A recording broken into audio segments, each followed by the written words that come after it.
Okay. You have to listen to the spiel. It has begun. Oh, and this stays by us because she's a loud ass talker. It likes my probably am voice. too. It likes my voice. Okay, I'm getting excited. It'll be loud. It's fine. I think it's just because I'm so quiet when I'm talking that you sound louder. Yeah, but I talk very mild. This is how I talk. Like Not normal. always. Not always, but even just me just saying hello, Yeah. I appreciate it. Welcome to the Start to Be Great podcast. I'm your co-host Kimmy. And I'm Anna. And if you're anything like us, you are sick of using fear as an excuse to not truly live your life, then you're in the right spot. We're here to tell you that you do not have to be great to start something, but you do have to Start to be great. So we have our first guest. Very excited. Very excited. Very excited to have you here. America's very excited. John. I like that. Yeah. John is currently getting molested by my dog. All the arm kisses. Great job. We have Jon Arthur with us today. We chose to have John, and we're very glad to have you, considering that you just told us that you've said no before. So I'm honored. We I'm are, honored. We are honored that you decided to Yeah. join us today. It's going to be a fun topic. Yes. The first of many. We're going to be launching this one in February, which is in a few days. And we're doing basically a 4-week series. We're going to be talking about relationships. Because everybody wants one and everybody doesn't know how to have one. And so we can all relate. We're all human. And you have some, experiences that we would like to just shed some light on for other people. Sure. Yeah. So for those of you that don't know John, we met him through the gym, at House of Games. And you want to give a little spiel about yourself? What's your background? So, well, I'm the operator and owner of King Excalibur in the gym. Jessica's my wife. She helps me train out of the gym too. A little bit about me. I was born and raised in Lake Jackson, Texas. If y'all don't know where that is, it's down by Galveston, probably about 30 minutes south of there. So I was raised on the Gulf Coast, refineries, chemical plants. There's a song, I can't remember what it's called. It's a country song that they just came out. Keep the Wolves Away. Oh, yeah. If you listen to that song, that's Lucius or something? where I'm from. Listen to the words. That's exactly where I'm from, right there. Did you have family in oil? I did. I had an uncle that worked for Halliburton for about 40 years. Oh, jeez. Before he passed away. But yeah, he worked for that. I worked for chemical. My brother worked for Dow. He's a chemical process operator for Dow down in Freeport. But yeah, I was born and raised down there. I lived down there my whole life until I graduated high school. Got a scholarship for track and field, shot put specifically. And I went to Nacogdoches, Texas, East Texas. Nobody knows where that is. Piney Woods. Nacogdoches? Nacogdoches. Doches. Yeah, we just call it Dirty Nac, or the nasty Nac. Oh my god. So literally, there's a school there, and yeah, there's like 2 bars. Like there's a Walmart. Oh, there's gotta be a Walmart. Yeah. So I mean, I like it there personally because I'm kind of a loner. I don't like to be around a lot of people a lot. So that was good for me. Like it was real quiet. I didn't need a car, so I didn't have a car my freshman year, so I could just walk around wherever I needed. And was an All-American there, so I was All-American shot put before I graduated. I hold 3 records there currently still. 2 for shot put, indoor and outdoor shot put, and 1 for the hammer throw. What's the difference between indoor and outdoor? So indoor is actually in an indoor facility. So that'll be January through March. So it's just seasonal? Colder, yeah, when it's colder. So like we go up to Iowa and Arkansas and stuff like that. And then when it gets a little hotter, then outdoor starts. Are the measurements like the same? Yeah, Okay. measurements are same. The only difference is like the ring most of the time is made of wood. Certain places like Texas A&M, they actually have a concrete ring, but mostly it's wood. Then when you transition to outdoor, it's all concrete. So it can really screw you up. Yeah. Because we would practice on wood. And then when we would go to a certain meet, we're like, oh shit, they got concrete. So then that's like, you have to change your shoes. Like some shoes are faster than others, so you would switch to that and pray to God that your steps are going to be the same, but they're not because you're off. Yes. But yeah, so I did that. I actually stuck around in Nacogdoches for about 2 years after I graduated and trained there at a little local gym. From there, I went to Canyon Lake to work at Anytime Fitness. This was for my Anytime. Anytime, yeah. So this is how I got talked into that. I was like, normally I'd be like, fuck no, like Anytime Fitness is anytime no. But my assistant strength coach when I was in college was the manager there. So he knew I was, looking to move eventually, and he was like, hey, come here, we'll set you up here, you can start training, blah, blah, blah, you make this, you make that. Yeah, I didn't make this. That was a lie. Yeah. So I think this was the shitty part. So I sold for him, about close to $9 grand of training in 1 month. Oh my God. I got about $800 out of that. Oh. And like, that's a 2-week period. Yeah. And my apartment at the time in Canyon Lake's like $1,700. I can't even pay for that. Yeah. Like, peace. I gotta go. Yeah. And I'm done. So that's when I went back home and started doing chemical work. Started pipelining down there. Okay. So I was gonna ask if you had because a lot of times when your family does it, you feel you track to maybe follow those footsteps. right. No, not really. So my brother at the time, he was coaching and teaching at the high school down there, and then he went to Dow after that. So I actually started doing it first, but it was for a contractor of Dow. It wasn't actually for Dow. So we were all chemical pipeline. We did chemical cleaning, tool runs to check for leaks and stuff. If they need to do welding here and there, we would do all that. But I actually, in a weird way, kind of enjoyed it because it wasn't the work; it was the people that I was with. Because the second you walk through the door, it's a nonstop shit talking fest all day long. It's hilarious, and I loved it. And now you can't do it. But if you were down there, you probably could. But yeah, it's just a different line of work, and I knew nothing going in there. I didn't know what a pipe wrench was, and I actually learned all this stuff, which is really cool. So now, when people talk about it, I know exactly what they're talking about. And you were in the pipeline? Yeah. You were what, 25? I was 20, 22. 22, even younger. Okay. And I did that for about 3 years. So funny story with that. One of my best friends was a supervisor, so he got me an interview. He's like, "Yeah, come down." He didn't tell me this is not you don't dress up. So You're in a suit? Yeah. Nice. So I have a resume. I had to walk in there in a suit, and the owner's like a 80-year-old. Let's put it real. He's a redneck. Okay. Yeah. So I walk in there, and I'm like, "How you doing, sir? I'm Jon Arthur. I was here for an interview." He looks at me. He's like, "You lost?" I'm like, "No, sir. Pipelines are great." He's like, "Yeah, but you're a little overdressed for this job." Yeah. So then he gets into my background. He doesn't ask me one question about anything to do with work. Right. He goes, "Did you play football?" No. Starts talking about football. Okay. What'd you do? Shot put. Oh, cool. How'd you do? So my stuff. He's like, "Cool. You have a degree?" "Yes, sir." "You're hired." Nice. I'm like, "Okay." He says, "You're the only person in this building with a degree." I'm sure.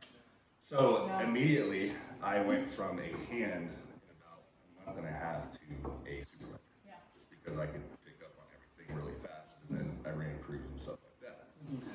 So I did that for about 4 years, and I was like, you know what?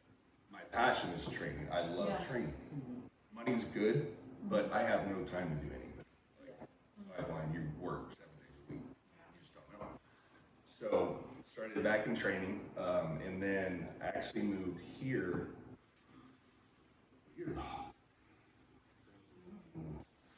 Before I got here? Yeah, 16, I don't know, something like that. Yeah. But actually, my buddy David Figueroa was living here, and I moved here with him for a while. And he was telling me about this gym opening up, and he's like, it's a contractor gym. You don't have to work for corporate. You come here. I'm like, sweet. So I literally moved here for the hobby. Literally moved here for the hobby. Dude, I did too. Me too. Yeah. Isn't that cool? Yeah. People don't think the gym setting, it's just a gym. No, it's not just a gym. I was torn between the castle in Fort Worth, the Metroplex up there, that we went to. Yeah. Yeah. Because the owner, it was mostly the owner, not necessarily like the gym. Like that, the gym is awesome. Yeah. It was the owner was so cool. Isn't that really big He's too? it's huge. Huge. Massive, He yeah. was the one that was like, when I was visiting, he's like, when you move in? I was like, I'm not moving to Texas. And he's like, this is November before the April I moved to Texas. And he's like, when you move, let me know. We'll get the power lifters. We'll help you unload your truck. And I was like, There you go. thank you for the offer. But then I went to the hog and Yeah. I was like, I fell in love with it. That's even better. Yeah. Great. Oh yeah. So yeah, so when I moved here, so I was like coming up, I look in the building, empty. I'm like, shit. And I didn't have like that much money at this time because I was helping my parents with like medical bills and stuff. Yeah. That's why I went back into chemical. Yeah. Family stuff. Yeah, so I was helping with that, and so I moved here, and I was like, oh shit, this is not good. So we're looking in there, and I see two people in the back, so I'm like, I'm gonna walk in and just see, you know. Yeah. It ended up being Derek and Victor. They were working on it, and that's where I met them. And then I was like, yeah, I'm here to train here. Derek's like, well, I mean, if you want to help us out, you know, you can train here and whatever. And I was like, yeah, I'll help you. So I helped build that gym for about 3 weeks. It was a grocery store. It was. Right? It was a Albertson. Yes. Yes. Oh, It wow. was I was a gonna say grocery Yeah. store. Yeah. So we gutted all the ventilation out and knocked down all the walls and moved all the equipment in there by hand. No forklift, nothing. They just loaded. They brought these trucks back and they're like, here you go. Cool. Cool. Treadmill stacked like this to the top. Like, how are we gonna do that? Yeah, and that's when Andrew Taylor came up. He helped too. That's when I first met him. Was during that time. And we still look back at that. We're like, that sucked. You're there from the very first day. I'm the OG. Yeah. Literally. So that's cool. So then you started training there? Yeah. Started training there and ever since. Yeah. And when did bodybuilding become part of your life? So Jake Howard, your dick. He got me into bodybuilding. Yeah. You met Jake, right? You knew Jake? Did you know Jake? Was that before you got there? So Jake was a trainer. Okay. Probably the funniest guy. He was a Marine. Oh god. Funniest dude I ever met in my life. Just hilarious. And he was a coach at the time, and he bodybuilded and stuff. And he was like, "I'm gonna get you to a show." I'm like, "No, I have no desire, none." Yeah. So like, he keeps pounding at me for like 2 years, and finally he's like, "Okay." He's like, "There's a show in Corpus Christi. I know you like the beach." I was like, "I do." He's like, "You're already lean. Let's diet for 6 weeks." I don't know how. I ate Whataburger and shit. Like every day. Yeah, probably. And there was no AC in there. It was hot as hell. Hot as hell. So you stayed lean. Yeah. So he was pounding at me like 6 weeks. Like, let's do it. I said, "Okay, I'll do it if you do it. If you do it with me, I'll do it." That's my only stipulation. So I was like, cool. So we prepped for 6 weeks. What division? I was super heavyweight and he was a light. Okay. So we prepped for 6 weeks, go and do this show, and that was my first one, and I never stopped. Yeah. Yeah. What year was that?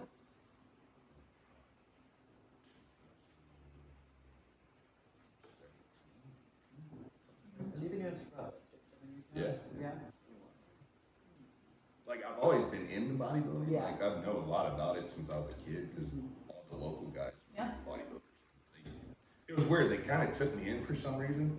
Like I call him my mentor, Jonathan Jaquay. He owns a gym called the Sanctuary Gym in League City. It's more of a Christian-based gym. It's really, really nice. But he got me into bodybuilding stuff.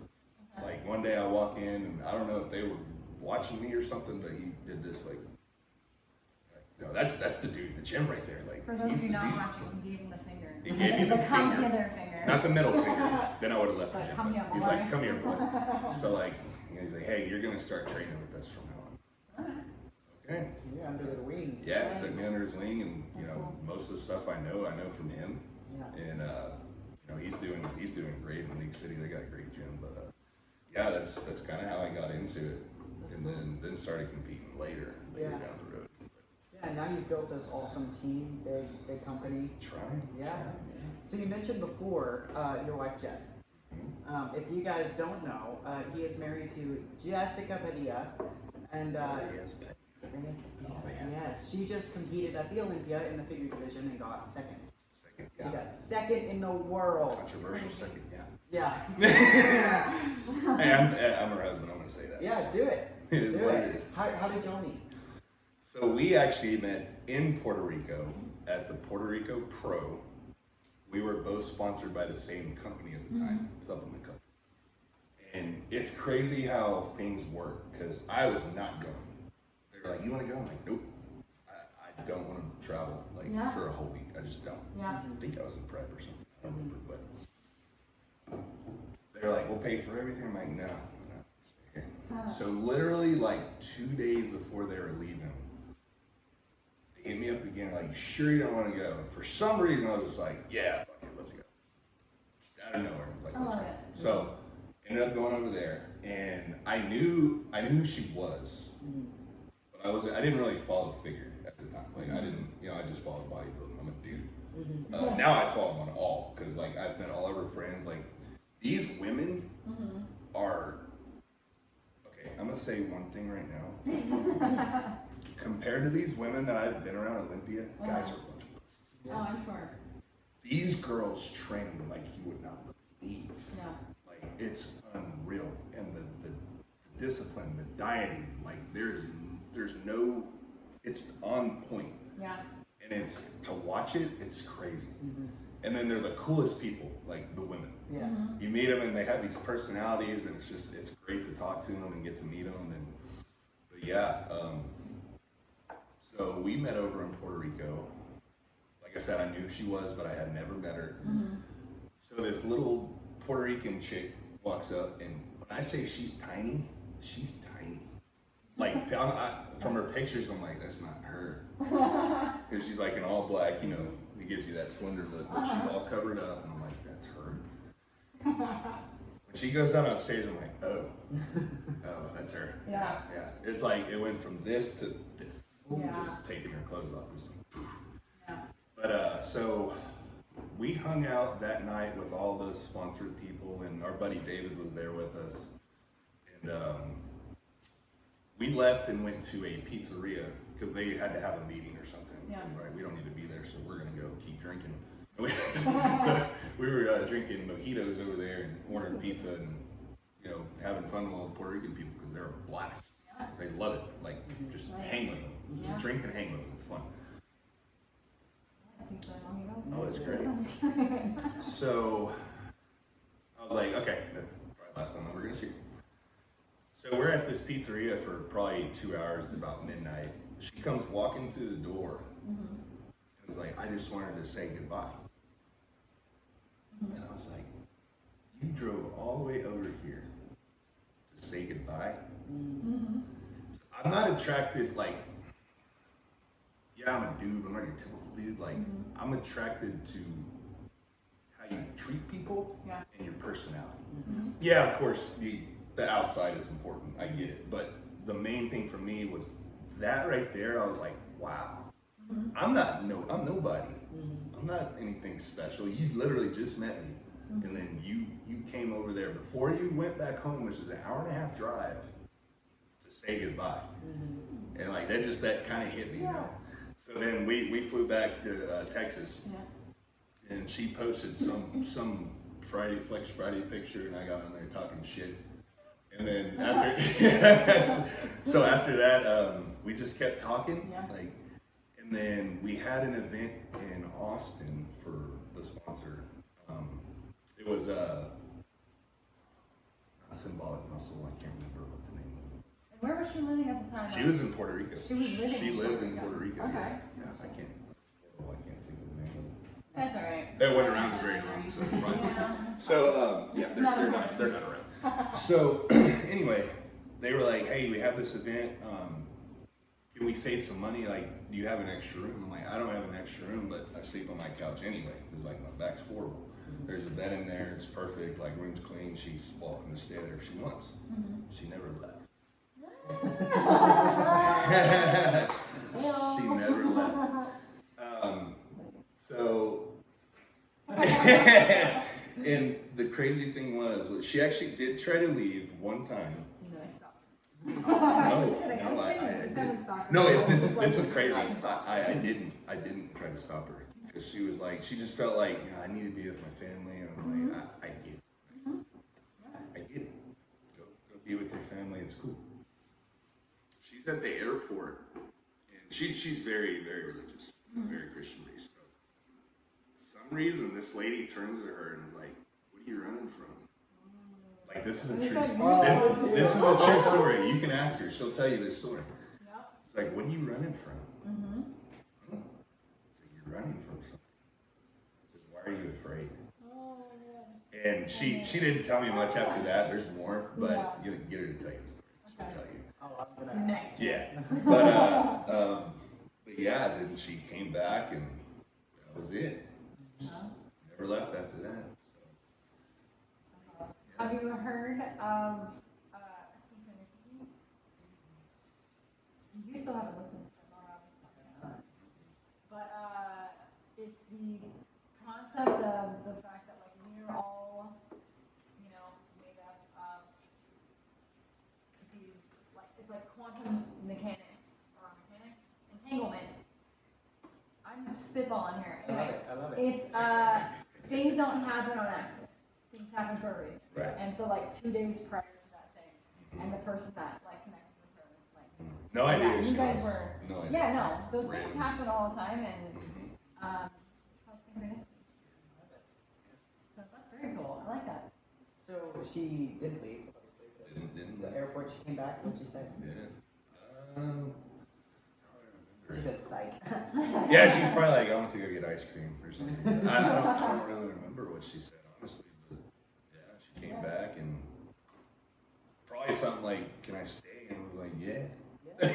You're like, no, that's fine. When you guys got married? And get your shit, take it upstairs. No, yeah. Then we got married. We've been married over a year now. That was really cool. We just did a little small wedding at my brother's house. They have like a lake in the back. We hired a family friend that's a preacher, and he came and did that for us, and that was great. Just a little parents and stuff. Yeah. And we did that, saved thousands and thousands I mean, of dollars. seriously, oh my God. She's got a good ring. That's what she wanted. So she's got a nice dress, and we got her first pair of cowboy boots. That's what she wanted to wear for the wedding. She wore it during Yeah, she wore it during the wedding with her white dress. I love And that. I wore boots and like the Wranglers and. Did you get her a hat too? No, we didn't get a hat. Yeah, and then Now I'm gonna have to. my little niece, my two nieces and nephews were there, so they brought the ring, and it was fun. It was really fun. That sounds very interesting. Yeah, it was cool. So she was already competing at a high level when you met her. Yeah. Yeah. So had she already competed at the Olympia when you met her? Or? Yes, but she hadn't gotten any better than like. I think that was her highest. So you kind of knew what you were getting into when. No, he's like, No. He's like, not even close. No, that would be a lie if I said it. Yeah. Okay. Well, what surprised you for the first bit? Like, as you started to grow in the industry, how did that affect your relationship? Affected? That's a rough word, but like how did it, kind of shift the dynamic of, you guys were, best friends, newlyweds. It really hadn't. It hadn't? Because like I spoiled her from the get-go, so that's where I screwed up. Right? I screwed up. No. So I was like, you got to ease into it now. Right? You did it first, so it's expected to get it from now on. But no, but yeah, I was. You like that? Yeah, I did. I did a lot of things like at the beginning that I do now. I probably should. Like flowers. Then you get busy when you get like older. Can't do all that. But yeah, so no, it didn't really affect our relationship any, because I've always put her first. Yeah. Because in my mind, like, this kind of sounds bad. It sounds like I'm talking bad about myself, but she's better in the aspect of the sport. So she has a chance to be #1 in the world. I have a chance of just turning pro. It's kind of a no-brainer right there, It's like, let's help her as much as we possibly can. I'm 33. I have plenty of time. If I want to continue till I'm 40, I can. She doesn't have that time. Yeah. know, she's in her 40s. I'm not going to say which number because she'll get pissed. She's in her 40s, and you know, but with her body, she looks 30. Yeah. Like she's not holding up like she's 30. You know, there's aches and pains and tears and stuff she probably don't want to know about. But, you know, it's gonna be. It's not much longer because that body's probably gonna do that sooner or later. Because she goes hard. Oh, yeah. It's not a hard. Yeah. She told me, okay, she's in off season. Uh-huh. Yesterday she was like, I did 20 minutes of stairs. I'm like, why? I did it at level 15. Yeah. 15? Sprinting. That's sprinting on it for 20 minutes? Gross. I don't want to do that for 1 minute. I did level 5 for 10 minutes the other day and I was dying. Like, I was so out of breath. I'm like, you did 15 for 20 minutes? That's insane. Yeah, that's where I go with the women. Like, they are hard. Yeah. It's crazy. Well, I know somebody was like, because when I first got to the hog, I was like maybe thinking about looking at someone for training every now and then, and specifically like right now, I'm working with you for my posterior chain because my hamstring is still getting big. And someone had said to me like, why not Jess? And I'm like, I don't want to die. Yeah. And I'm like, I Yeah. don't need that intense of training. John still kicks my ass. You might know that pretty soon. And I don't want to die because I already know. I don't need to have had experienced it myself, but I can tell that she is savage. Yeah, In a good way. I work out with her every day, and it's like a non-stop workout. It's like, are we fucking done? Yeah. We've done like 16 movements. Like, we've supersetted 8 things. Oh my God. There's nothing left we can possibly do. And she'll be like, let's do this. I'm like, that's the same thing we just did. It's just a different version. It's like a different handle. Like a different machine or something. Yeah. No, But- that's the thing though.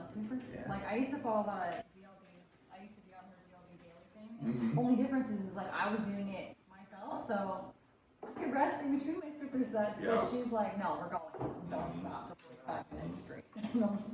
So, do you find it difficult to focus on yourself whenever you're trying in your own goals when you're supporting her in like anything that she's doing? Yeah, You find it is a little hard. Yeah. But that's a choice. Like, Yeah. I choose to pay more attention to her.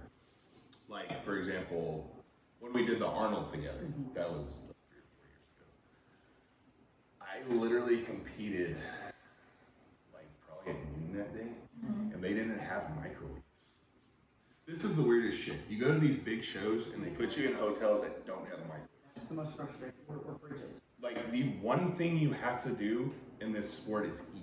Yeah. And you can't warm up your food, you can't keep your food cold. I'm like, why are we picking hotels that you know we need this stuff, right? So I woke up that morning, I compete that day, keep in mind.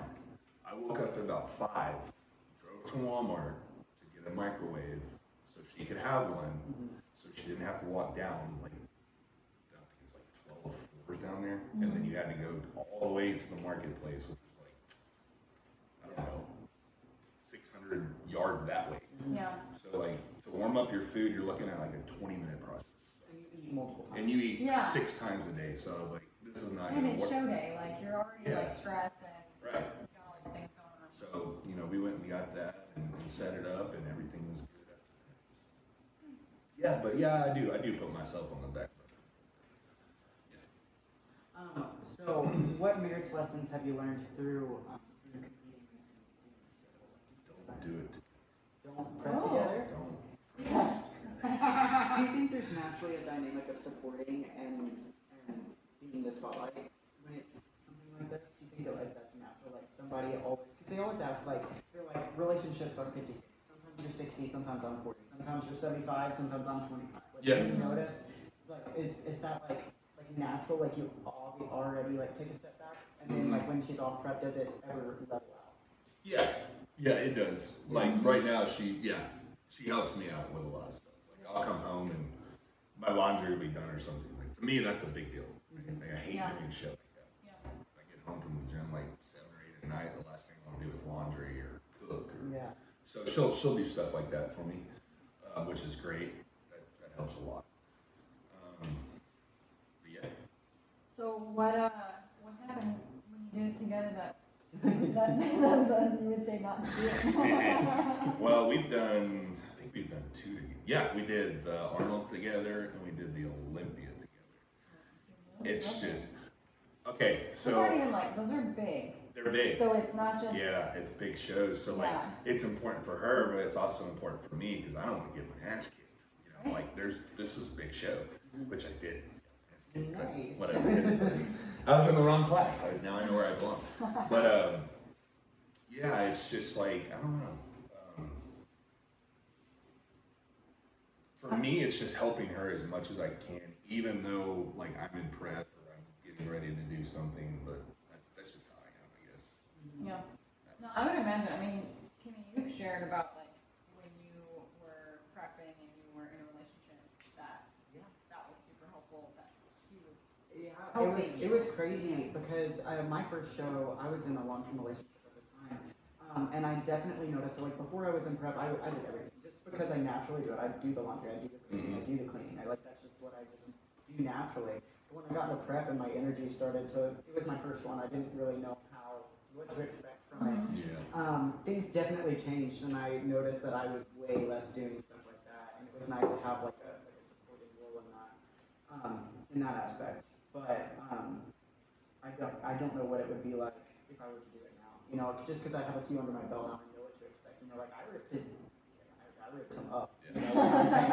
Like, he was a very nice man for putting up with that. But, Patient. Yeah. John's very patient. I can tell. but yeah, it definitely changed the dynamic of the relationship when I was in prep versus when I was out. And when I was out, like afterwards, and I was like, oh, I'm so sorry. You know, it definitely would be different if I were to do it now. Now I will say this: you do learn. Like it's like your first prep, right? You don't know what to expect. You get better at prepping the more, like better. You just get better at it. Yeah. It can be harder, but you're just better for some reason. So like that first prep, I was with her. I had the wrong mindset. That was before I was like, we need to focus. I was focusing on myself.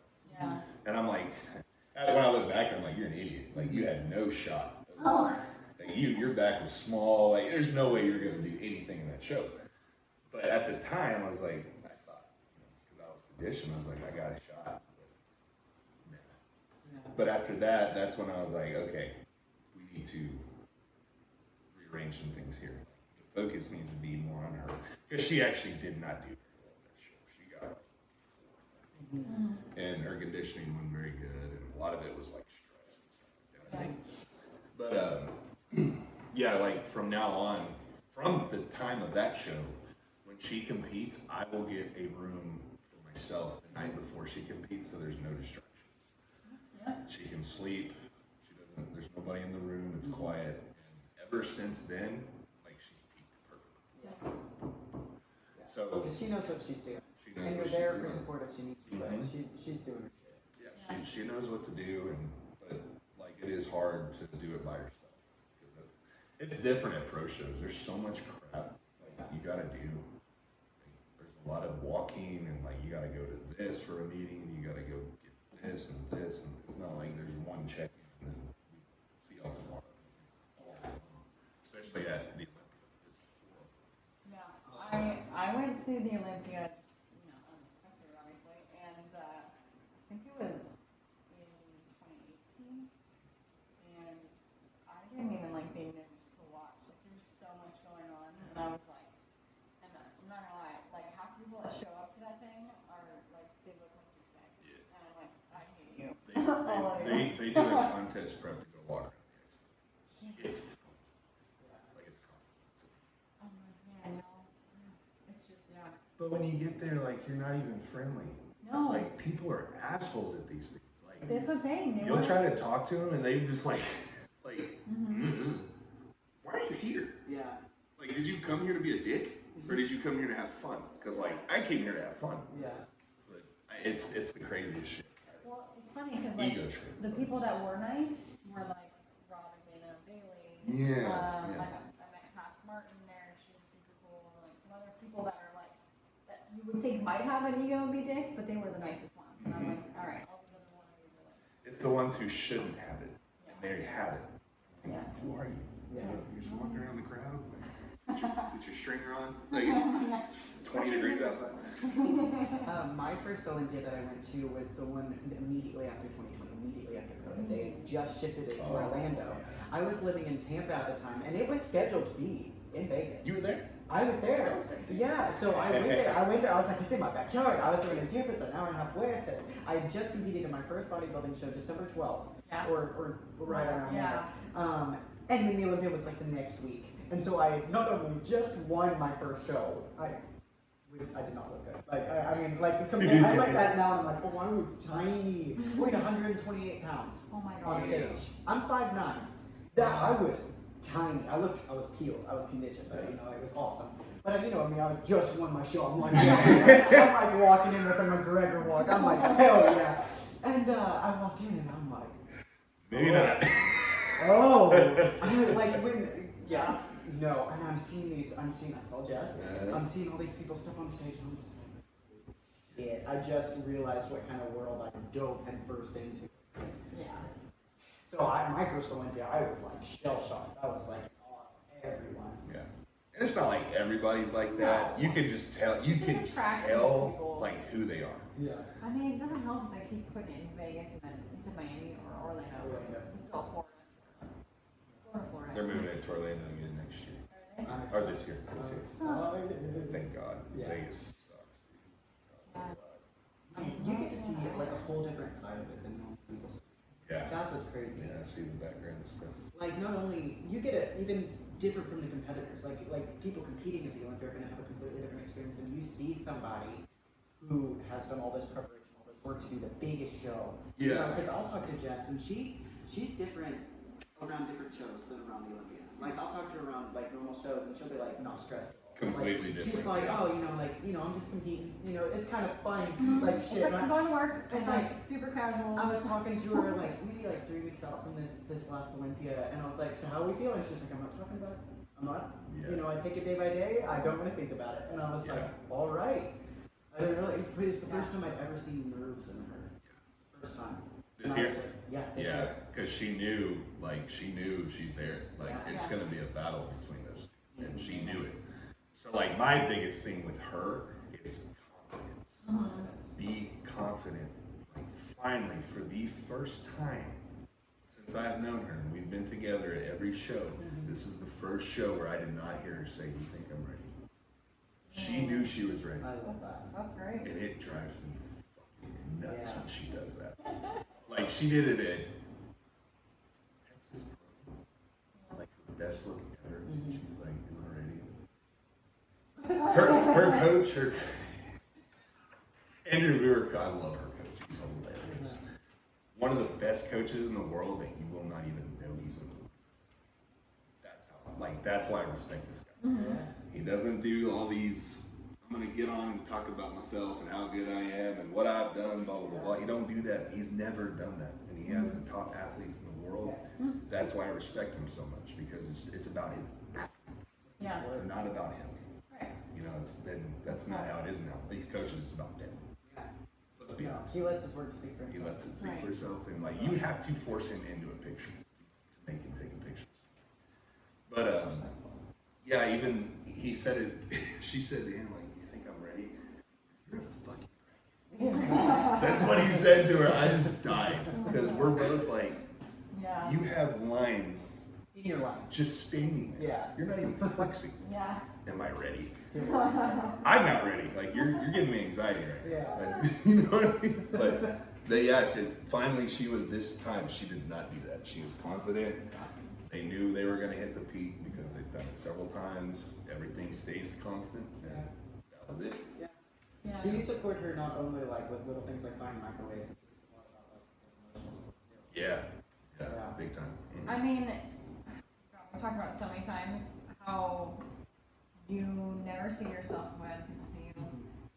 And I mean, even the most successful people, like, you know, if you look at all of the business owners that you look up to, like, I mean, Tesla and Ford, like all these companies that have been like amazingly successful, they all doubted themselves in the beginning too. I think that is part of the genius of like, if you think you're for sure ready though, like, did you put push yourself hard enough. Like it's a balance between like finding that confidence, but also like wanting it to be so good that you don't want to just be like, I'm ready. Like, I'm glad that she found that. Yeah, she did. Cool, because it's not hard, or it's not easy to have it. Yeah. And you know how easy it is, like you can defeat yourself before you walk out there and you're screwed. Like your cortisol goes up, you're screwed. Yeah. You're done. It can be that fast. So, do you ever feel pressured to compete at a higher level than you originally wanted to, just because of like kind of where you're at? No. Like you see these high level athletes. No. You don't feel pressured. Not one bit. Yeah. Never. And that's the funny thing too, is like I know all these people, like personally. And people will be like, hey, have you ever seen blah blah blah? Like I had dinner with them. I know these people. People put them. Now there are certain ones that are like they just not gonna give you the time of day. They're not. But the ones on Vu's team that he coaches and Jessica's friends, like they're all just cool, normal people. Like they'll talk to you like a normal person. They don't think they're better than you. They don't look down on you in any way. Very polite. And these people are pretty cool. It's just you have your certain ones that give everybody a bad rep. You know, you're like, oh, there's a pro. She's like just because that person is doesn't mean they are. Yeah, I mean, I don't know. I don't know your wife very well. No, I said hi to her like twice a week. But I don't know. I mean, I don't have a bad taste from someone that's like on the outside. I wouldn't even know what to assume about them. So I don't have a projection on pros. I would imagine that they're all hard workers and stuff. That's about all I got, and that they're probably a little crazy. Yeah. Those are like my 1000% assumptions. crazy. Yeah. I'm like a super fangirl for this. I'm not gonna lie, but my thing is she's so down to earth because you walk around Hog, you walk around and she's just like she's so real. She'll talk to you. Like when I was competing for my show, she was talking to me like about like picking my suit, and I was just like, she was like, well, what do you gonna choose? And I was like, why do you care? I was like so excited, and she was like, well, you need to pick one that goes with your confidence, you know. She was like, wear your hair, like it doesn't matter. You were like, you know, say wear your hair down. If you want to wear it up, if you feel pretty to lift it up, wear it up. You know, like I was just like she is just so like she is like what I aspire to be in bodybuilding. Like not that level, of course. I don't have any of those, but just to be competing at such a crazy level and still being so humble to talk to like an amateur athlete. Yeah. And that's the thing. That's the difference between her and a lot of other people is she doesn't forget where she comes from. She was once at the bottom too. Oh yeah. And these people forget that you didn't start at the top. You worked your way up. So don't forget where you come from. Be humble. Keep your circle. Don't lose friends because of bodybuilding. Do not lose friends because of bodybuilding. Period. It's not worth it. Oh my God, Like, gosh, stop with the pro shit. I'm gonna go pro, blah, blah. Like, going pro is so overrated now because everybody's a pro. You don't even know who they are. Like, it used to be, you would have to win a national show. We know who won the show. Now there's like six winners, like in each class. Like, I don't know, it's just different. But people will ruin relationships and friendships and family for this.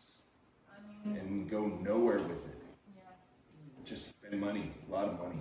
So I think that's where my realization has come with this sport. Is actually being in the background at this higher level. It's like it takes a lot of work to get there. And then when you get there, then you got to move up in those ranks. Like it is hard. It's expensive and it's hard. And if you're not one of the top guys, like, who are you? You know what I mean? That's just the real of the world. That's how the sport is. Like, I wish it was different, but it's not. Well, I'm gonna bring it down a little bit. What's the ideal date night for?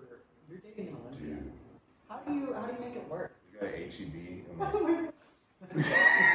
Okay. So when she has cheat meals, a lot of times, she doesn't really want to go out all the time. She likes to cook at home, and I do too. Like I like to cook. I'm weird. I love to cook. Not weird. Yeah, it's awesome. I love cooking. I watch cooking shows all day long. But she's like, let's go to the store. I'm like, okay, we're gonna walk around. Whatever looks good, we're gonna throw in the basket. So we'll make a meal out of whatever we get. That's like a date night, and then we'll watch a movie or find a good movie. But yeah, usually during prep, she's so tired. She, towards the end, she don't get her workout done on Saturday, and everything's done. Yeah. Then we just chill for the rest of the day. Sunday, same thing. Then get ready for Monday. Nice. Oh man. So that's you guys would kind of like vibe at the same level. You wouldn't want like different things. Yeah. It's just, I'm not a sushi fan. She loves sushi. Yeah. I don't do sushi. No. Can't do it. It would be a really, like, if I liked sushi, it'd be a really fun date to, like, make sushi, but I don't know if I can afford it yet. So, she's still competing and has plans to compete in the future, but like, how do you think your relationship will change if she decides that she's done? I've asked her when she'd be done. Like, I literally asked this question several times. When are you retiring? It's not gonna click. Honestly, that's kind of why, like, I'm doing the Puerto Rico Pro / amateur this year, which is a national qualifier. So I'm gonna try to see if I can do some damage over there. It doesn't hurt me one way or the other. Yeah, everybody wants to win, but like if I don't look at it like, oh man, I'm below you. I'm not a pro. Like I don't look at it that way. But yeah, I mean, we all want to win. So I don't put myself below her at all because I have accomplishments in my life that she doesn't have. Right. So it doesn't make me better than her. It doesn't make her better than me. Yeah. We're all good at different things. So like, no, I don't see myself below. But I know a lot of other husbands that do. Like these husbands I've met at Olympia and their wives, I don't want to throw names down, but they 100% do. And they compete. And they do not feel like they are at the same level because of that.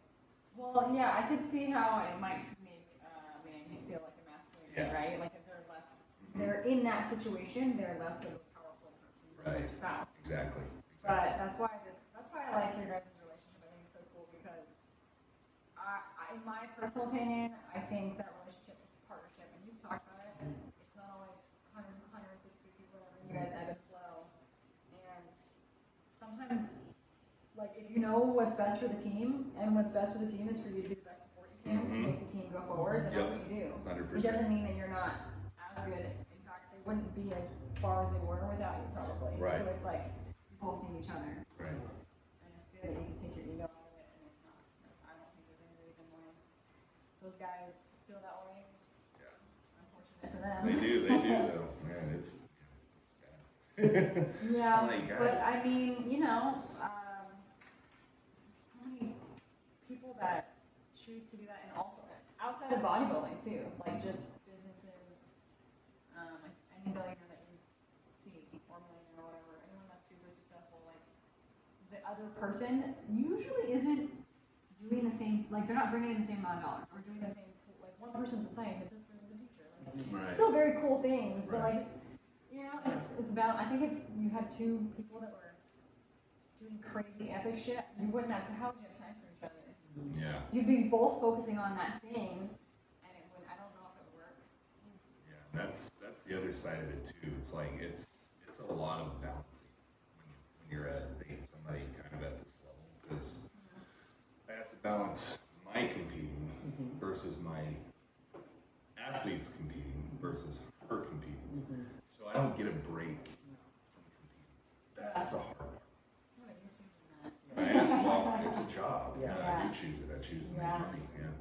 So there's no break during the year. It's nonstop.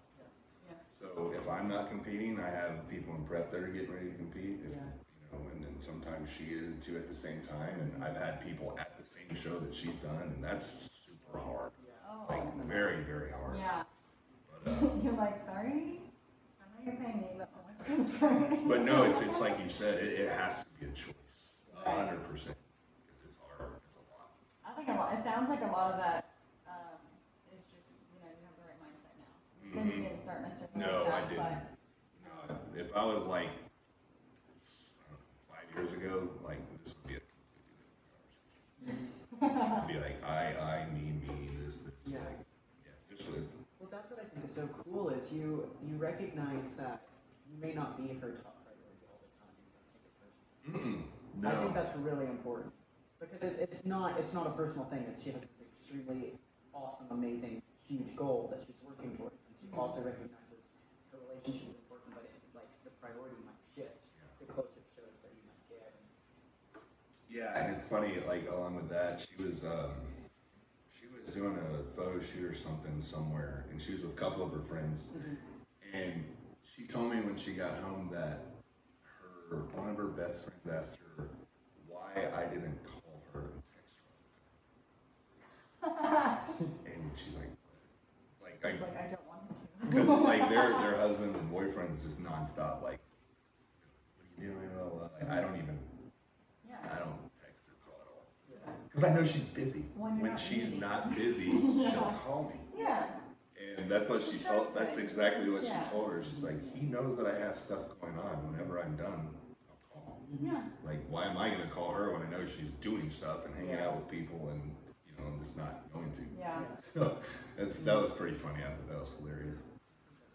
I think it is probably helpful that you are involved in it as well and have had that because, like, for me, I've never done it, so I have no idea what a show day looks like from a competitor. Like, I've never coached someone, I've never been in it, I've never been that close to it. So, like, if I started dating someone that was like competing, I'd be like, what the fuck? Yeah, like, no, this ain't happening. I would have a lot less patience for it, I think. So, not that it's required to have you guys both be involved, but I think it probably helps. It does. Yeah.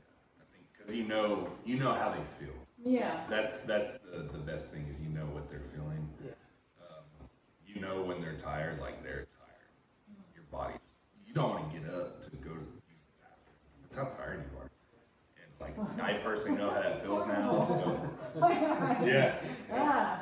Sign me up, I'm ready. Yeah, doesn't it sound so fun? Give me a diaper, I'm fine. You better love it. That's all I gotta say. And do it, and you better do it for you. Like we talked about this the other day.